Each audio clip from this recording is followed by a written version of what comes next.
ज्ञान वो इन्वेस्टमेंट है जिसका डिविडेंड यानी मुनाफा जीवन के अंत तक मिलता रहता है। मैं ऐसा मानता हूं कि एक सामान्य जिंदगी जीने के लिए इंसान को रोटी कपड़ा और मकान के अलावा अगर किसी चीज की सबसे ज्यादा जरूरत होती है तो वो है शिक्षा, एजुकेशन। आपके पास यदि धन है तो आप उसे गोल्ड में कन्वर्ट कर सकते हैं। धन हो या सोना, दोनों के कम होने का या खो जाने का डर हो सकता है, पर यही धन को अगर हम नॉलेज में कन्वर्ट करते हैं तो वो कभी कम नहीं होगा और ना ही उसकी चोरी हो सकती है। देखिए, जीवन में मुझे बहुत सी बातों ने प्रभावित किया है।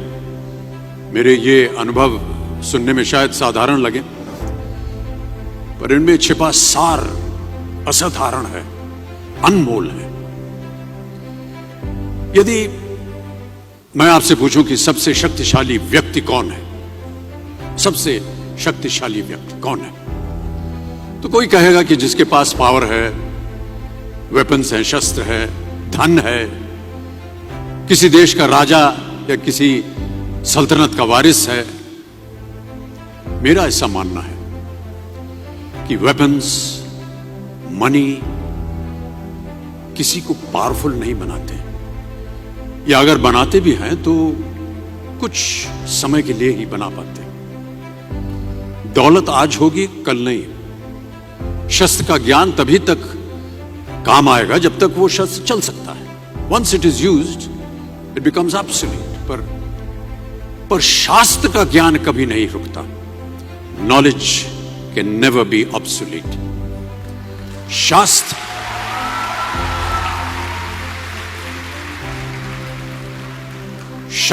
ज्ञान शस्त्र ज्ञान से ज्यादा असरदार, प्रभावशाली और शक्तिशाली होता है।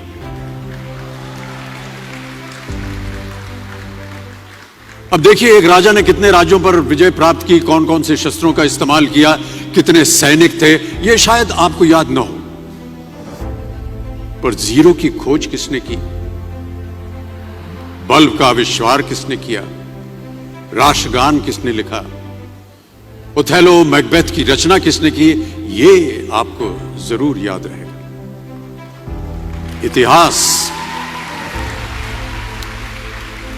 इतिहास गवाह है कि एक राजा अपनी शक्ति के बल पर केवल वहीं तक पूजा जाता है जहां तक उसका साम्राज्य फैला होता है। वो केवल अपनी प्रजा का प्रिय होता है। पर अपने ज्ञान की कीर्ति फैलाने वाले Albert Einstein, William Shakespeare, Rabindranath Tagore सिर्फ अपनी जन्मभूमि में ही नहीं बल्कि पूरे विश्व में पूजे जाते हैं। संपूर्ण मानव जाति के लिए वो प्रेरणा स्रोत बनते हैं। ज्ञान का धनी व्यक्ति हमेशा ही सम्मान और आदर योग्य होता है, क्योंकि ज्ञान वो कवच है, वो शील्ड है जो आपके जीवन में आने वाली कठिनाइयों से आपकी रक्षा करेगा।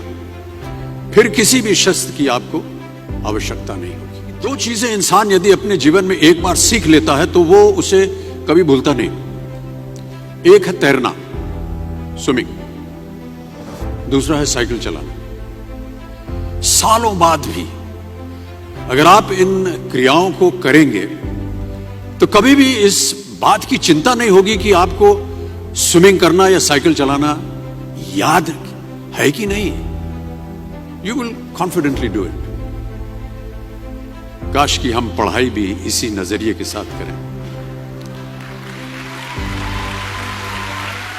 that when you will chase knowledge, numbers will always follow.